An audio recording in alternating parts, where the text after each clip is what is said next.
بسم اللہ الرحمن الرحیم۔ السلام علیکم ناظرین کرام، آپ دیکھ رہے ہیں Urdu Globe T V Canada Pakistan. میں ہوں توصیف سید، اور پاکستان خطے کی صورتحال اور دنیا بھر کی اہم خبریں آپ سے شیئر کریں گے، کچھ ان پہ تبصرہ بھی کریں گے۔ آج کے ولاگ میں ایران اور امریکہ کی جنگ کے حوالے سے کچھ پاکستان اور کچھ نیوز کینیڈا کے حوالے سے بھی آپ سے ڈسکس کریں گے۔ سب سے پہلے بات کرتے ہیں کہ جی ایران کی سپریم نیشنل سیکورٹی کونسل کے نئے سیکرٹری نے کہا ہے کہ اگر ابنائے ہرمز سے گزرنے کے راستے کے حوالے سے ایران اور عمان کے درمیان کوئی معاہدہ طے پاتا ہے تو یہ معاہدہ ابنائے ہرمز کی بندش کے معاملے سے الگ حیثیت رکھے گا۔ محسن رضائی نے تہران میں چین کے سفیر سے ملاقات کے دوران کہا کہ ابنائے ہرمز اس وقت تک نہیں کھلے گی جب تک امریکہ اپنا رویہ تبدیل نہیں کرتا اور ایران کی شرائط کو تسلیم نہیں کر لیتا۔ میجر جنرل رضائی نے کہا کہ امریکہ کو جنگ ختم کرنی ہوگی، ایران کے منجمد اثاثے واپس کرنے ہوں گے اور لبنان اور غزہ سمیت پورے خطے میں جنگ کا خاتمہ کرنا ہوگا۔ ان کا کہنا تھا کہ ایران نے شرائط ثالثوں کے ذریعے امریکہ تک پہنچا دی ہیں۔ امریکی صدر ٹرمپ کا کہنا ہے کہ وہ ایران پر بھروسہ نہیں کرتے اور ابنائے ہرمز پر امریکہ کا مکمل کنٹرول ہے۔ گزشتہ روز صحافیوں کے سوالوں کا جواب دیتے ہوئے ان کا کہنا تھا کہ وہ ایران پر بھروسہ نہیں کرتے۔ میں ایران پر بھروسہ کرنے والا آخری شخص ہوں گا۔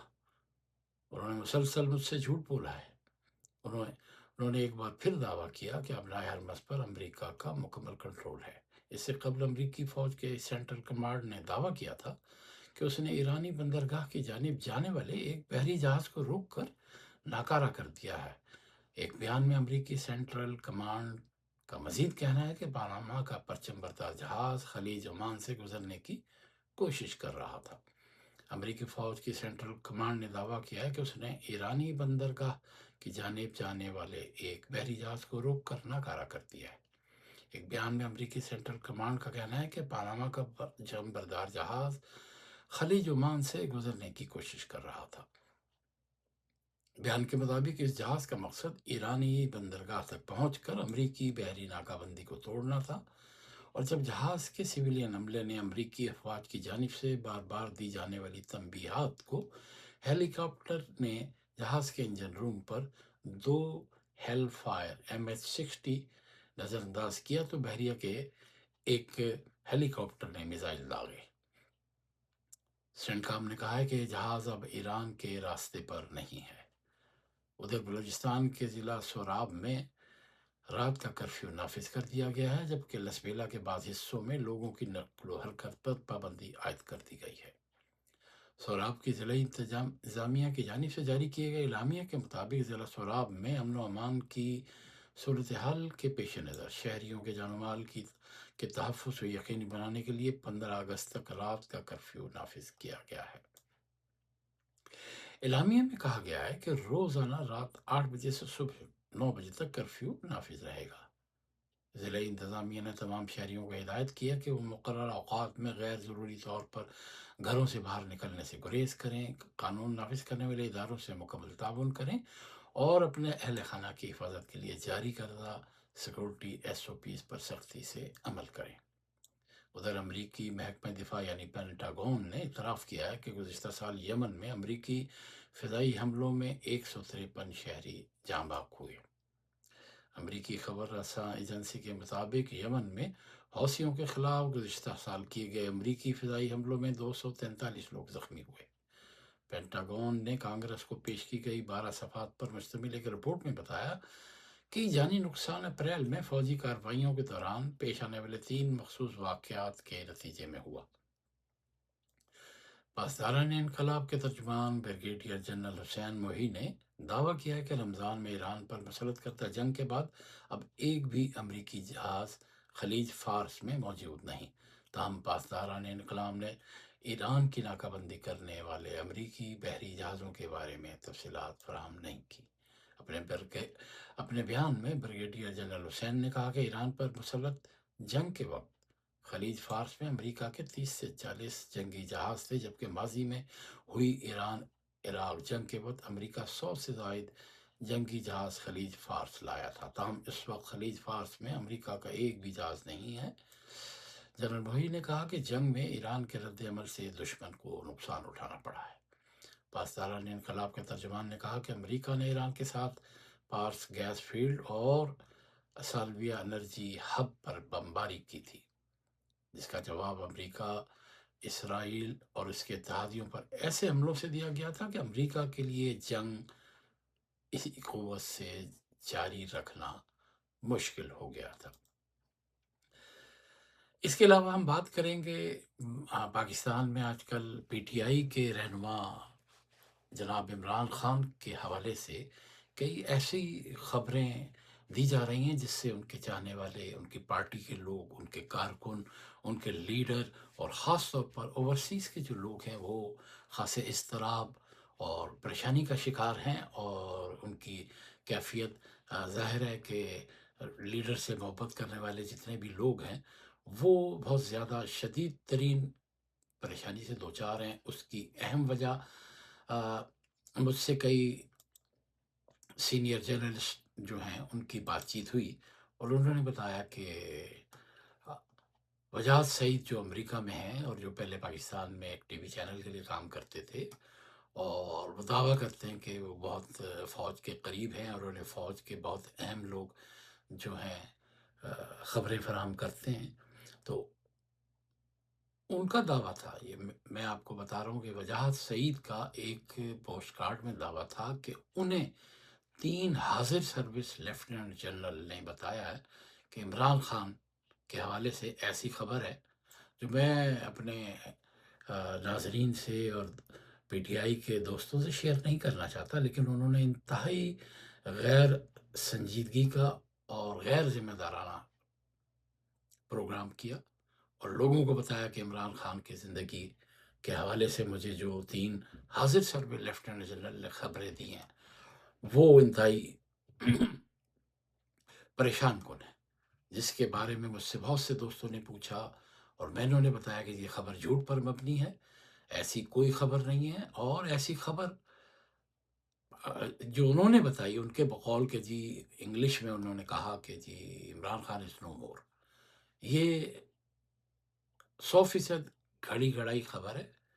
اور یہ کلکس لینے کے لیے، اپنے آپ شہرت حاصل کرنے کے لیے اور اس طرح کی خبریں لینے کے لیے میں سمجھتا ہوں کہ پی ٹی آئی کے لوگوں کو بھی ان کا بائیکاٹ کرنا چاہیے۔ انہوں نے جتنی غیر ذمہ داری کا مظاہرہ کیا اور ایسی خبر انہوں نے اپنے پروگرام میں یوٹیوب کے چینل پہ جو پیش کی ہے، اس سے پہلے وہ شہباز گل اور پی ٹی آئی کے جتنے جو لوگ پی ٹی آئی کے سوشل میڈیا بریگیڈ کے کرتا دھرتا ہے، اس حد تک نہیں جانا چاہیے۔ عمران خان کی سیاسی سوچ، ان کی پارٹی کا جو پاکستان میں سیاسی کردار ہے، آپ اس سے اختلاف کر سکتے ہیں، ہم بھی کر سکتے ہیں، ہم نے بھی کیا، اور میں نے آپ کے شروع میں بتایا تھا کہ جی ہم انتہائی بیلنس اور انتہائی ان باشت تجزیہ آپ کو پیش کیا کریں گے، جو بھی پولیٹیکل ہمارے پاس خبر ہوگی تو اس حوالے سے ہم بتاتے چلیں کہ یہ خبر جھوٹ پر مبنی ہے، اور عمران خان کی صحت جو ہے وہ ظاہر ہے عمر کے اس حصے میں انہوں نے اپنے آپ کو بہت سپر فٹ رکھا ہوا ہے، لیکن کچھ نہ کچھ چھوٹی موٹی چیزیں زندگی کا، یعنی آپ کی اس عمر میں آتی رہتی ہیں، اور وہ پہلے بھی آئیں۔ ان کی آنکھ کا کچھ پچھلے سال تھا، کچھ علاج ہوا تھا، انجیکشن لگے تھے، اور ابھی ان کے بلڈ پریشر کے حوالے سے بتایا گیا تھا، اور ان کی ہمشیرہ نے بتایا کہ ہمارے خاندان میں بلڈ پریشر کا کسی کو کوئی کبھی ایشو نہیں ہوا۔ تو یہ خبر بالکل غلط ہے، عمران خان بالکل ٹھیک ہیں اور ان کے حوصلے بلند ہیں، البتہ 3 سال سے وہ جیل کاٹ رہے ہیں، اور بڑے بڑے جو سیاسی مبصرین تھے اور ان کے مخالفین تھے کہا کرتے تھے کہ وہ 1 یا 2 مہینے سے زیادہ تنہائی اور جیل کی صعوبتیں برداشت نہیں کر سکتے، لیکن انہوں نے بڑی دلیری سے، بڑی ہمت سے اور بڑی جوان مردی سے اسٹیبلشمنٹ کی سختیوں کا مقابلہ کیا، اور ظاہر ہے نواز شریف ہوں یا بے نظیر ہوں یا زرداری ہوں یا جس سے پہلے جو بھی ہوں، اسٹیبلشمنٹ ہمیشہ سیاستدانوں کے خلاف مقدمات بناتی رہتی ہے، اور فوج کے جو لوگ ہیں ان کے اکا دکا ان کے کیس بنے ہیں. فوج کا ایک سسٹم ہے، اگر کوئی جاسوسی کے زمرے میں آتا ہے، ظاہر ہے فوج کا سخت ترین احتساب کا نظام ہے. لیکن فوج میں جو لوگ ایسی کرپشن میں ملوث رہے ہیں ان کی سزاؤں کا یا ان کے خلاف کیسز کی جو نظیر ہے، جو مثالیں ہیں وہ بہت کم ہیں ضرور. لیکن زیادہ تر سیاستدان جو ہیں وہ نشانہ بنتے ہیں اسٹیبلشمنٹ کی خبکی کا، مخالفت کا. اور یہی نواز شریف سے ہوا، یہی عمران خان سے ہوا، یہی اور دوسرے سیاستدانوں سے ہوا اور چلتا رہتا ہے. اور اسٹیبلشمنٹ مزے کی بات یہ ہے کہ عمران خان کے دور میں جو مقدمات بنائے گئے کچھ پی ٹی آئی کے یا لیڈروں کی خواہشات کے تھے. باقی میرے خیال میں 80 یا 90% سے زیادہ مقدمات فوج کی حما پر بنائے جاتے ہیں اور بنائے گئے اور ہر دور میں بنائے گئے. اور اسٹیبلشمنٹ اور کچھ بہت کم یعنی سیاستدانوں یا وزیر اعظم یا وزیر داخلہ کی خواہش کے مطابق ایسے مقدمات جو صحافیوں پر یا میڈیا پر بنے ان کی بھی تعداد بہت کم ہے جو سیاستدان بناتے ہیں. میں سمجھتا ہوں کہ اگر سیاسی حکومتوں میں اس طرح کے مقدمات نہیں بننے چاہیے. میڈیا پہ ہاں صرف ایسا جو جس سے ملک کی سلامتی کے حوالے سے بہت ہی کوئی خطرہ محسوس ہو تو ایسی خبریں میڈیا کو خود احتیاط کرنی چاہیے، کیونکہ ہمارے سامنے نظیر ہے پوری دنیا میں، امریکہ میں، انڈیا میں، یورپ میں اور ملکوں میں کہ ایسی خبریں جس سے دشمن کو فائدہ ہو وہ نہیں دینی چاہیے. ہاں تنقید کا حق آپ کو حق حاصل ہے، وہ ہمیں ہمیشہ حاصل رہے گا، ہم کرتے رہیں گے اسٹیبلشمنٹ پہ بھی اور صحافیوں کے خلاف جو بھی اقدامات ماضی میں کیے جاتے رہے ان پر بھی اور آنے والے دنوں میں بھی اور اس حکومت میں بھی جو کیے گئے اور جو زیادتیاں کی گئیں ہم اسے عطف تنقید بنانا ہمارا حق ہے. لیکن ہر ایک کی ایک ریڈ لائن ہوتی ہے، اسے عبور نہیں کرنا چاہیے. وجاہت سعید نے ریڈ لائن عبور کی اور بہت ہی غیر مناسب انہوں نے اپنا وی لاگ کیا. آپ ان کے وی لاگ کو دیکھیں اور انہوں نے کتنی ذمہ داری سے اور کتنے وثوق سے جو خبریں شیئر کی اپنے پروگرام میں وہ انہیں نہیں کرنی چاہیے تھی. کینیڈا بھر میں، امریکہ میں اور بہت ساری پوری دنیا کے بہت سارے دوستوں نے ہم سے پوچھا کہ جی آپ بتائیں کہ آپ کے پاس کوئی خبر ہو. تو میں نے کہا ہمارے کچھ سورسز ابھی بھی ہیں. پاکستان میں جب اب ہوتے تھے تو ظاہر ہے ہماری تو روٹین تھی، روزانہ مختلف لوگوں سے اعلیٰ سطحی گفتگو ہمیشہ رہتی تھی. ابھی بھی ہے چونکہ صحافت سے ہمارا ایک طویل عرصے سے 3 دہائیوں سے اوڑھنا بچھونا ہے اور یہی بریڈ اینڈ بٹر بھی ہے اور اللہ کا فضل بھی ہے. ہم نے ان بائس اور نیوٹرل خبریں دی ہیں اور جو لوگ نیوٹرل رپورٹنگ کرتے ہیں ہم ان کی بڑی قدر کرتے ہیں. جو ون سائیڈڈ کرتے ہیں ظاہر ہے وہ تو پھر پارٹی کے انہیں چاہیے کہ وہ اپنے پارٹی کے کارکن کی حیثیت سے خود کو رجسٹر کرائیں اور بتائیں کہ ہم اس پارٹی کے لیے ہیں، چاہے وہ عمران ریاض ہوں، وجاہت سعید ہوں، ڈاکٹر موحد صاحب ہوں، شہباز گل ہوں، بیرسٹر صاحب انگلینڈ سے جتنے مرضی پروگرام کر لیں، راجہ صاحب کر لیں. بہت زیادہ یہ ریڈ لائن عبور کرتے ہیں. انہیں حق حاصل ہے کہ اپنی پارٹی کو پروموٹ کریں، اپنی پارٹی کے حوالے سے خبریں ضرور بتائیں، لیکن اس حد تک آگے چلے جانا انتہائی غیر مناسب ہے. اور ہمارے پاس کوئی لیٹسٹ خبر اس حوالے سے ہوگی تو ہم آپ سے ضرور شیئر کریں گے. تو آصف سید کو یہیں پہ دیں اجازت. اردو گلوب ٹی وی دیکھتے رہیں، ہمارے چینل کو لائک، شیئر اور سبسکرائب ضرور کرتے ہیں اور اپنے کمنٹ سے بھی ہمیں ضرور نوازیں. اپنا اور اپنوں کا خیال رکھیں. انشاءاللہ آپ سے پھر بات ہوگی. اللہ حافظ.